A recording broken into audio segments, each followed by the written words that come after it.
Welcome into WCSN's coverage of Arizona State football. I'm Megan Plain. I'm with Colton Dodson and Jacob Janauer. Now tonight, they beat UCLA 23-20, and Zane Gonzalez also set a new record in the NCAA for all career field goals. Now we're going to start with you, Jacob, and talk about the offense. The first half compared to the second half, a much different story. So what helped them turn it around tonight? Yeah, it was really their ability to convert on third down, and it started with Brady White really improving. He had an extremely tough first half, stepped it up big time in the second half before his injury.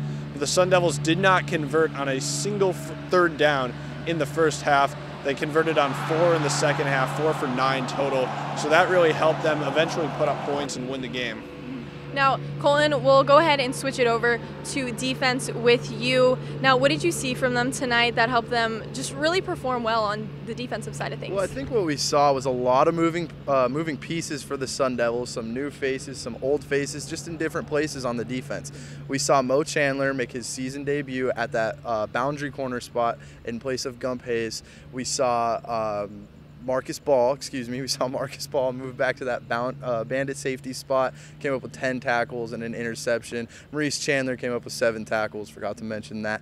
And then we saw Karan Crump also come up big with those 2 sacks. The team combined for 5 sacks on the 2 UCLA quarterbacks. So I think those moving pieces and those familiar, that fresh mindset really helped them tighten down. And this was quite possibly the best defensive game we've seen from ASU all season long. So moving forward, I think Marcus Ball has found his niche in the secondary. I think he should stay at that safety spot. We knew to win this game, we were going to have to, bunker down and play some tremendous defense, and that's what we did the second half.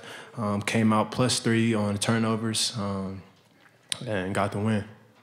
And then Maurice Chandler also looked really good. So those guys might be there to stay, but we'll see. Now, Jacob, we also want to talk about special teams. What did you see from them tonight? Yeah, well, it really was all on Zane Gonzalez, and he came out to the press conference with his holder/punter, Matt Hawk, and long snapper Mitchell for Boney, and he gave those guys a lot of the credit, even on his field goal that gave him the record. He said it was a perfect snap, perfect hold. Gonzalez has been so consistent for the Sun Devils all season long, consistent again today, and really his last field goal that allowed him to set the record made the difference in the game, because otherwise we would have been in overtime, and who knows what could have happened from there, but instead a 3-point Sun Devil win. He goes out there every day, and even in practice he's not missing any kicks, and when he does, he's kicking that kick over again and making it very meticulous in his routines and all that stuff. And then just his mental side. He's about as solid mentally as a kicker out there. So I think it helps a bunch.